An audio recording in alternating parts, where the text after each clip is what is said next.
Si os digo que me comentéis el nombre de un asesino en serie, seguramente me diréis que es fácil. A la mente se nos vienen Jeffrey Dahmer, Ted Bundy, Garavito, Jack el Destripador. Podemos decir múltiples y de diferentes épocas. Pero la cosa seguramente cambie si os pido que me mencionéis alguna asesina en serie. Ya no es tan sencillo, ¿verdad? Pues lógicamente las hay. Según el estudio global sobre el homicidio de la Oficina de las Naciones Unidas contra la Droga y el Delito, un 90% de los homicidios de todo el mundo son cometidos por los hombres. El 10% restante, en consecuencia, serían cometidos por mujeres. Dicho de otro modo, de cada 10 asesinos, 9 son hombres y 1 mujeres. El género femenino también mata, en menor medida, es cierto, pero también lo hace. Y hoy, en este episodio, vamos a hablar largo y tendido sobre las asesinas en serie, porque si bien es cierto que no existen tantas como en el caso de los hombres, también hay mujeres igual de temibles con una larga lista de víctimas a sus espaldas. Analizaremos el perfil criminológico de cada una de ellas y sus motivaciones para asesinar. Cada caso, ya sabéis, es un mundo y todos ellos merecen ser tratados con el debido respeto, profundizando en las causas que pudieron llevar a mujeres aparentemente normales a convertirse en despiadadas killers. Empezaremos con la considerada mayor asesina en serie de la historia, la húngara Elizabeth Bathory, conocida como la Condesa Sangrienta. Muchos quizá no hayáis oído hablar de ella. Os sorprenderá de hecho si os digo que se estima que pudo asesinar entre 80 y 650 personas en el siglo XVI. Se dice que torturaba y mataba a jóvenes sirvientas. Leyendas posteriores, aunque históricamente cuestionables, sugieren que se bañaba en la sangre de sus víctimas para mantener su juventud. Su caso es uno de los más notorios y ha inspirado numerosas leyendas y obras literarias. El problema es que la mayoría de los registros de sus crímenes provienen de testimonios obtenidos bajo tortura, lo que plantea la duda sobre la exactitud de los mismos. Su figura se ha visto envuelta en mitos, por lo que es posible que se haya exagerado la realidad de sus crímenes. En cualquier caso, vamos a contar la historia de Elizabeth Bathory, una mujer nacida en 1560 en una de las familias más poderosas de Hungría. Desde joven mostró señales de inestabilidad emocional y una personalidad autoritaria. Se casó a los 15 años con Ferenc Nadasdy, un destacado guerrero, y se mudó entonces al castillo de Kachtis. Cuando su esposo murió en 1604, Elizabeth, ahora con más libertad y control sobre sus dominios, comenzó su reinado de terror. Como os he comentado, se dice que Bathory comenzó a torturar y asesinar a jóvenes sirvientas en su castillo, aunque algunos informes sugieren que pudo haber empezado incluso antes. Las víctimas eran principalmente campesinas que iban a buscar trabajo o que eran enviadas por sus familias allí para recibir educación y una vida mejor. Elizabeth, que además contaba con cómplices para llevar a cabo sus horribles fechorías, las sometía a brutales torturas que incluían quemaduras, mutilaciones y golpes severos. Algunos relatos afirman que usaba agujas para perforarles los labios y otras partes del cuerpo, incluso las mordía hasta dejarlas en un estado lamentable. El perfil criminológico de Elizabeth Bathory muestra a una mujer con una sed insaciable de poder y control. Hay teorías que sugieren que disfrutaba del sufrimiento ajeno y que encontraba placer en el acto de tortura. Una de las leyendas más famosas, aunque históricamente cuestionable, es que se bañaba en la sangre de sus víctimas con la creencia de que esto le proporcionaría juventud eterna, leyenda que ha contribuido significativamente a su fama como la Condesa Sangrienta. El elevado número de desapariciones y muertes terminó llamando la atención de las autoridades, como no podía ser de otra forma. En 1610, el rey Matías II ordenó una investigación. El conde Georgi Turzo, primo lejano de Bathory, lideró la misma y allanó el castillo de Kachtis. Lo que encontraron fue escalofriante. En aquellos terrenos se encontraron cuerpos mutilados, algunas víctimas todavía vivas pero gravemente heridas y testimonios de testigos que detallaban los horrores cometidos por la condesa. Elizabeth Bathory fue arrestada y llevada a juicio en 1611. Aunque nunca compareció personalmente, sus cómplices sí lo hicieron y testificaron en su contra. Basándose en estos testimonios y las pruebas físicas, Bathory fue condenada. Sin embargo, debido a su estatus noble, no fue ejecutada, fue confinada en una pequeña habitación en su propio castillo, donde vivió los últimos 4 años de su vida hasta su muerte en 1614. La historia de Elizabeth Bathory está envuelta en mitos y realidades espeluznantes. Es difícil discernir, como os he comentado anteriormente, qué hay de verdad y qué de leyenda en lo que se cuenta al respecto de la Condesa Sangrienta. Aunque algunas de las acusaciones pueden haber sido exageradas o bien distorsionadas con el paso del tiempo, lo cierto es que su nombre ha perdurado como sinónimo de crueldad y terror. A día de hoy, aunque quizás algunos o algunas no lo conocierais, su nombre sigue siendo un caso fascinante en el estudio de la criminología. Más conocido es el nombre de Aileen Wuornos, una mujer que se convirtió en una de las asesinas en serie más infames de Estados Unidos. Su vida estuvo marcada por la violencia, la pobreza y el abuso, factores que contribuyeron a su camino hacia el crimen. Aileen Wuornos nació el 29 de febrero de 1956 en Rochester, Michigan. Su infancia fue extremadamente difícil, pues su madre la abandonó cuando tenía solo 4 años y su padre estaba en prisión por delitos sexuales. Este hombre además terminó suicidándose más adelante, algo que la marcaría de por vida. Wuornos fue criada por sus abuelos, pero sufrió abuso físico y sexual en el hogar, lo que hizo que a los 11 años terminara prostituyéndose para obtener dinero. Entre 1989 y 1990, Wuornos asesinó a 7 hombres en Florida que fueron encontrados muertos a lo largo de diferentes carreteras. Trabajando como prostituta, atraía a sus víctimas antes de matarlas a tiros. La policía notó patrones similares en los asesinatos, lo que sugería que un solo individuo podría estar detrás de todos ellos. Las víctimas eran hombres que habían sido vistos por última vez con una mujer que ofrecía servicios sexuales. La captura de Aileen Wuornos fue el resultado de una investigación meticulosa y el uso de diversas pruebas que vincularon los crímenes entre sí y finalmente señalaron a esta mujer como la principal sospechosa. Los testigos comenzaron a proporcionar descripciones de una mujer que se correspondían exactamente con el perfil de Wuornos. Una pieza clave fue el testimonio de Tyria Moore, la pareja de Wuornos, quien colaboró con la policía después de la captura de la mujer. Su pareja ayudó a la policía a obtener una confesión grabada de Aileen. A esto hay que sumarle las pistas que Wuornos dejó tras de sí. En el caso del asesinato de Peter Siems, que desapareció sin dejar rastro y cuyo cuerpo nunca fue encontrado, se localizó su coche abandonado y en el mismo se encontraron huellas que coincidían con las de Aileen.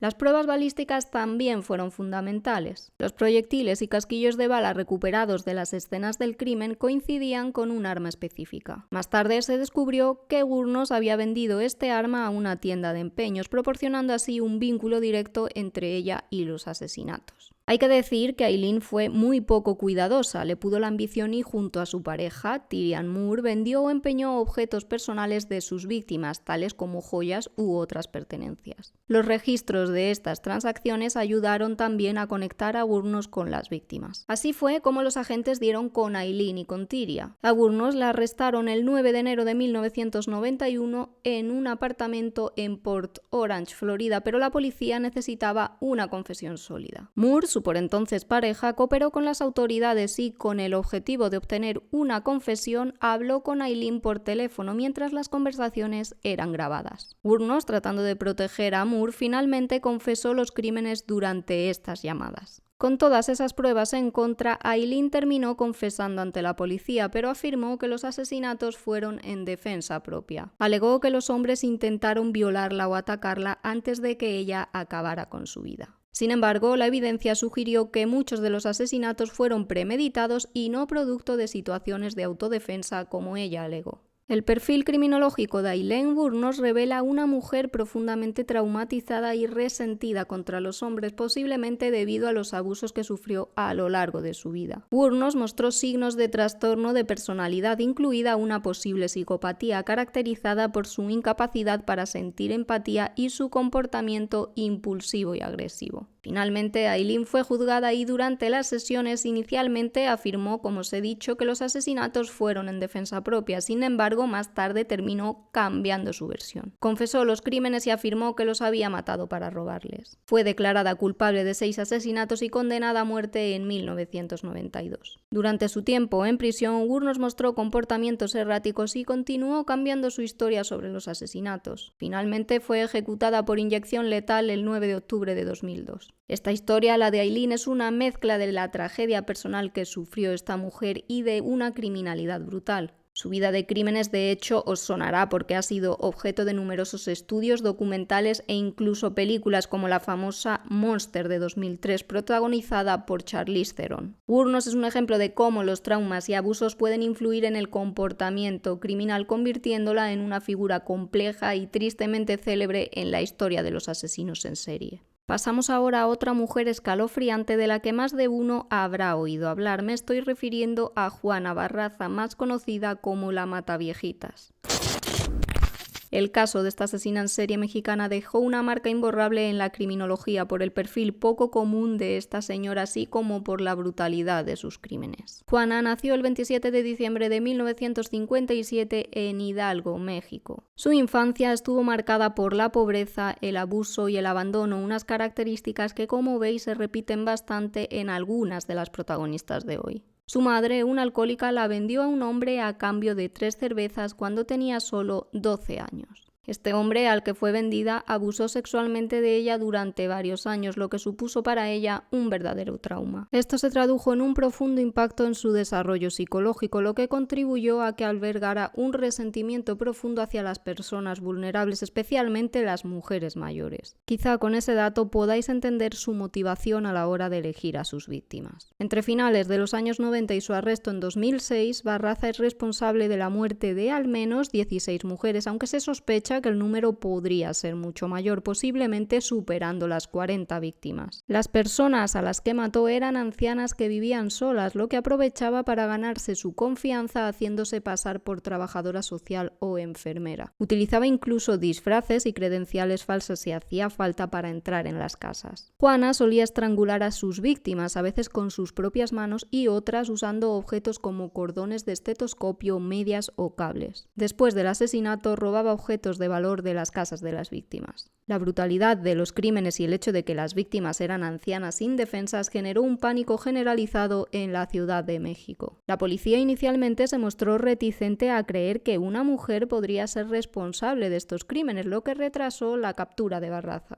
Sin embargo, los patrones de los asesinatos y la descripción de testigos que vieron a una mujer robusta y alta, a veces vestida como trabajadora social, en los alrededores de varias escenas del crimen, llevaron a las autoridades a enfocarse en una mujer como principal sospechosa. La falta de testigos directos y la escasez de pruebas forenses claras dificultaron el avance de la investigación. A medida que los crímenes continuaban, las autoridades empiezan a sopesar que una mujer pudiera ser la responsable, lo que sería finalmente un giro crucial en la investigación. Los investigadores empezaron a colaborar con criminólogos para crear un perfil de la posible asesina. Este perfil sugería que la perpetradora podría haber tenido una historia de abusos y resentimiento hacia las figuras maternas. También indicaba que la asesina probablemente tenía un conocimiento rudimentario de la psicología de las personas mayores, lo que le permitía manipularlas fácilmente. A las declaraciones de los testigos se sumaron otras evidencias clave, como la presencia de huellas dactilares en las escenas del crimen que terminaron coincidiendo con las de Juana. Además, al arrestarla encontraron objetos robados que se correspondían con los que le habían sido usurpados a las víctimas, lo que la conectó directamente con los crímenes. El 25 de enero de 2006, tras el asesinato de Ana María de los Reyes Alfaro, de 82 años, una vecina alertó a la policía al ver a una mujer sospechosa salir de la casa de la víctima. La policía respondió rápidamente y logró capturar a Juana Barraza cerca de la escena del crimen. Durante el interrogatorio, esta mujer confesó los asesinatos, lo que puso fin a su ola de crímenes. El perfil criminológico de Juana Barraza revela a una mujer profundamente afectada por su pasado traumático, con un intenso odio hacia las figuras maternas que proyectaba en sus víctimas. Este odio, combinado con su necesidad de control y poder, la llevó a cometer los asesinatos. Barraza también mostraba signos de trastornos de personalidad caracterizados por su falta de empatía y remordimiento, además de un comportamiento manipulador y calculador.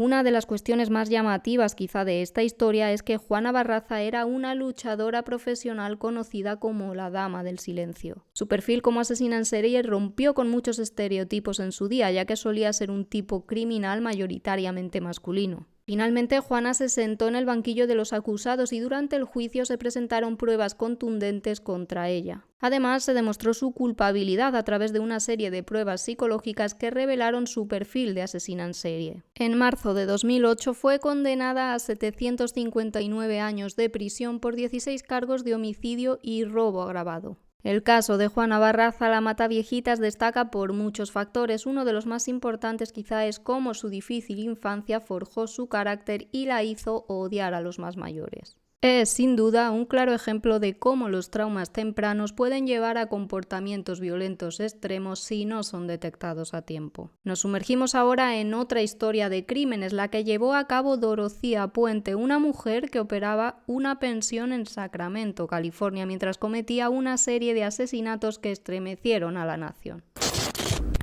Dorocía Puente nació en 1929 y tuvo también una infancia difícil marcada por el abandono y la negligencia una vez más. Desde joven mostró tendencias manipuladoras y un deseo insaciable de control. Con el tiempo desarrolló una habilidad para ganarse la confianza de los demás y ocultar sus verdaderas intenciones detrás de una fachada de amabilidad y generosidad. Durante la década de 1980, Puente regentaba una pensión para personas mayores y discapacitadas en Sacramento. Utilizando drogas o alcohol, sedaba a sus víctimas para luego asfixiarlas o estrangularlas. Posteriormente enterraba los cuerpos en el jardín de su casa o los desmembraba y los arrojaba a un río cercano. Se estima que asesinó al menos a 7 personas entre 1982 y 1988, aunque se cree que podría haber estado involucrada en más homicidios. Dorocía utilizaba su apariencia de mujer amable y generosa para ocultar sus verdaderas intenciones y mantener así el control sobre sus víctimas. De hecho, es que engañaba hasta con su forma de vestir, trataba de parecer una persona más mayor para conseguir así todo lo que quería. A lo largo de su vida, Puente buscó constantemente la dependencia emocional de los demás para satisfacer sus necesidades egoístas. Llevando a cabo esta pensión para personas mayores y discapacitadas, Puente se rodeaba de individuos vulnerables a quienes podía manipular y explotar fácilmente. Los crímenes de esta mujer no fueron actos impulsivos, sino más bien el resultado de una planificación cuidadosa y premeditada. Utilizaba sustancias para posteriormente cometer los atroces asesinatos, lo que sugiere una capacidad para pensar con claridad y anticipar las consecuencias de sus acciones. Todo ello con el único fin de lucrarse económicamente de sus víctimas. Se cuidaba mucho de elegir a personas sin familia o con escaso contacto con su entorno. De este modo, cuando acababa con sus vidas, seguía cobrando la pensión de las personas a las que había asesinado. Y en el caso de que alguien alguna vez preguntara por ellos, decía que se había ido lejos y que no tenía noticias. La policía comenzó a sospechar de Dorocía cuando los vecinos reportaron la desaparición de varios residentes de su pensión. Las investigaciones revelaron un patrón alarmante y es que varios inquilinos habían muerto poco después de cobrar cheques de seguridad social y Puente había firmado estos cheques de las víctimas en su nombre. Además, se encontraron evidencias forenses que vinculaban a esta mujer con los crímenes. En 1988, Dorocía Puente fue arrestada y acusada de varios cargos de asesinato. A pesar de ser confrontada con las pruebas de sus crímenes, la mujer mostró una notable falta de remordimiento o empatía hacia sus víctimas. Esa falta de culpa sugiere un trastorno de personalidad narcisista o psicopático caracterizado una vez más por la falta de consideración por los sentimientos o derechos de los demás. Durante el juicio se revelaron detalles escalofriantes sobre la forma en que Dorocía manipulaba y explotaba a sus víctimas vulnerables. Finalmente fue declarada culpable de 3 asesinatos y condenada a cadena perpetua sin posibilidad de libertad condicional. Un caso que nos recuerda que nunca jamás hay que fiarse de las apariencias, pues detrás de la frágil Dorocía se escondía una auténtica asesina en serie a la que no le importó lo más mínimo acabar con los más vulnerables para satisfacer sus propios deseos egoístas. Es duro pensar que su único motivo para acabar con las personas, muchas de ellas sin hogar, era simplemente poder recibir su pensión, que en muchos de los casos era irrisoria. Ese era el poder que para esta horrible mujer tenía una vida, prácticamente ninguno. Y pasamos ahora a una de las asesinas más despiadadas de Italia, que tiene una cruda historia a sus espaldas. Leonarda Cianciulli, más conocida como la asesina del jabón, es una de esas killers que podría aparecer en cualquier película. Y es que esta mujer, no contenta con acabar con la vida de varias mujeres, se dedicó además a hacer jabones o pastas con sus víctimas para evitar que fueran encontradas. Leonarda Cianciulli nació en Montella, Italia, en 1894. Desde joven mostró signos de comportamiento antisocial y una profunda dependencia emocional de su familia. Cianciulli creció en un ambiente supersticioso, lo que influyó en su creencia en rituales mágicos y en la importancia de proteger a su familia a toda costa. Entre 1939 y 1940, esta mujer asesinó a 3 chicas en Correggio. Sus víctimas eran mujeres solteras que buscaban ayuda de esta señora para encontrar esposos. Leonarda les prometía matrimonios arreglados y les pedía que escribieran cartas a sus familias anunciando su partida. Una vez en su casa, las drogaba con una mezcla de sustancias y las cortaba en pedazos el cuerpo con un hacha. Luego hervía los restos en una olla grande con sosa cáustica para convertirlos en jabón o pastas de té.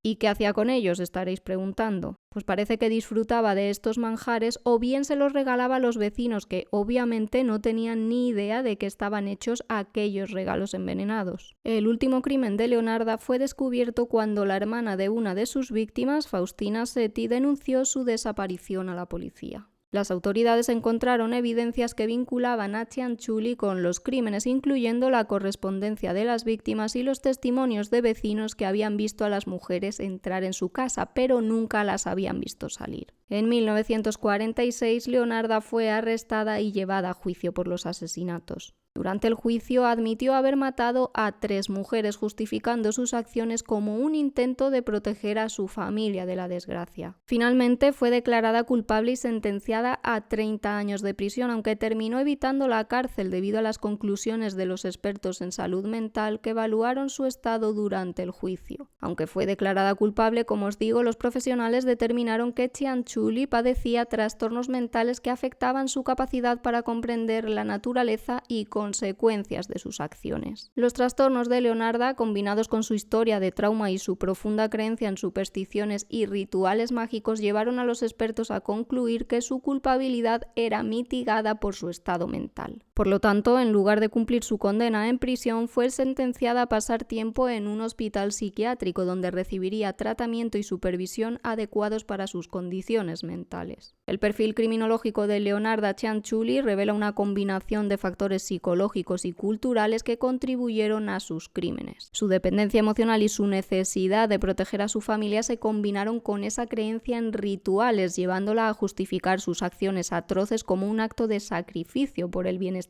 de sus seres queridos. Su falta de empatía y su disposición para cometer actos extremadamente violentos indican la presencia de trastornos de personalidad y psicopatía. Horrible, ¿verdad? En este caso de Leonarda Cianciulli vemos cómo se juntan diversos factores que cada uno en solitario pueden ser ya peligrosos, pero que derivó en una auténtica bomba al juntarse todos. Luego tenemos otro tipo de asesinas conocidas como las viudas negras, que son aquellas que se dedican a acabar con la vida de su pareja o parejas, en plural, porque en la historia tenemos alguna en concreto que ha conseguido concatenar varias víctimas.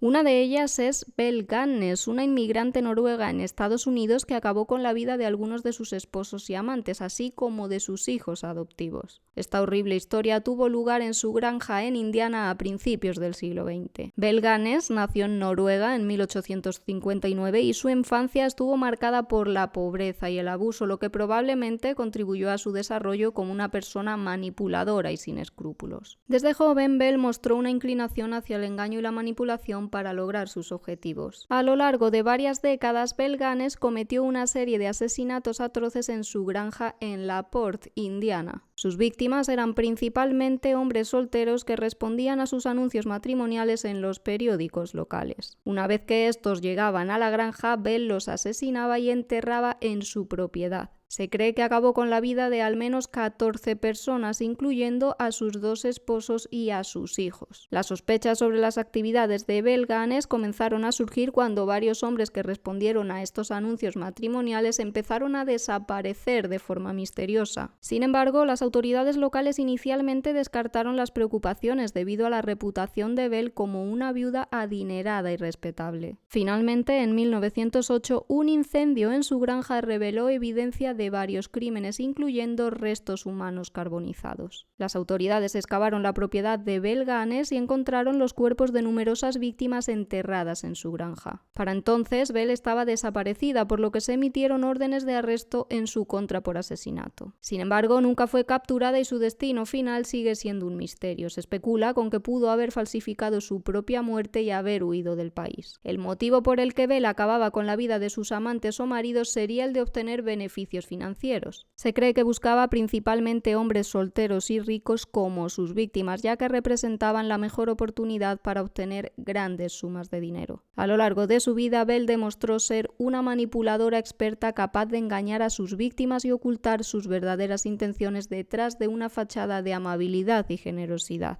Además del beneficio financiero, se especula con que Belle podría haber sentido una sensación de poder y control al cometer estos crímenes. La capacidad de manipular y explotar a sus víctimas le habría otorgado un sentido de dominio sobre sus destinos, lo que podría haber contribuido a su comportamiento homicida. Al no haber podido apresar a esta mujer, muchos fueron los interrogantes que quedaron sin respuesta. Uno de los más importantes es quizá por qué decidió acabar con la vida de esos hijos adoptivos. ¿Cómo pasó de acabar con sus amantes a cometer estos otros crímenes? Solo ella podría haber dado respuesta a esta pregunta, pero hay varias teorías y especulaciones sobre por qué Belle podría haber asesinado a sus hijos adoptivos. Una de las hipótesis sugieren que los hijos podrían haber representado un obstáculo para sus crímenes o podrían haber complicado sus planes futuros. Al eliminarlos, podría haberse liberado de las responsabilidades parentales y habría tenido así más libertad para llevar a cabo sus actividades criminales sin ser obstaculizada por su presencia. Como en el caso de sus amantes o maridos, se especula con que podría haber asesinado a estos hijos adoptivos en busca de dinero fácil en un intento por cobrar seguros de vida. Belle demostró un interés obsesivo por acumular riqueza y podría haber visto a estos hijos como una oportunidad para obtener ganancias financieras adicionales. Otras teorías sugieren que Belle podría haber sufrido de trastornos mentales no diagnosticados que podrían haber contribuido a su comportamiento homicida. Sin embargo, sin un examen psicológico directo de Belle es difícil determinar con certeza si los problemas mentales desempeñaron un papel clave en sus crímenes. Otra historia que, como veis, parece recién sacada de una novela negra, pero que ocurrió en la vida real. Lo más inquietante es que se desconoce qué fue de esta persona y el hecho de que no fuera arrestada nos deja con multitud de preguntas que, por desgracia, nunca recibirán respuesta. Y hasta aquí nuestro breve repaso a algunas de las asesinas en serie más míticas de la historia, aunque os advierto que hay otras tantas. A lo largo de los años hemos visto a féminas involucradas en crímenes atroces que desafían las expectativas sociales y despiertan la curiosidad y el asombro del público. Desde envenenadoras hasta asesinas de niños, estas historias nos obligan en cualquier caso a examinar de cerca los motivos, las circunstancias y las consecuencias de sus acciones. A través de los casos de mujeres como Elizabeth Bathory, Aileen Wuornos, Dorothea Puente, Leonardo Cianciulli o Belle Ganes, hemos explorado las complejidades de la psique humana y las fuerzas sociales que pueden llevar a alguien por el camino del crimen. Si bien es fácil caer en estereotipos y prejuicios sobre el género y la criminalidad, estas historias nos recuerdan que el mal no conoce límites ni géneros. Al mismo tiempo, es importante recordar que estos casos son la excepción y no la norma, por suerte, pero siempre es interesante profundizar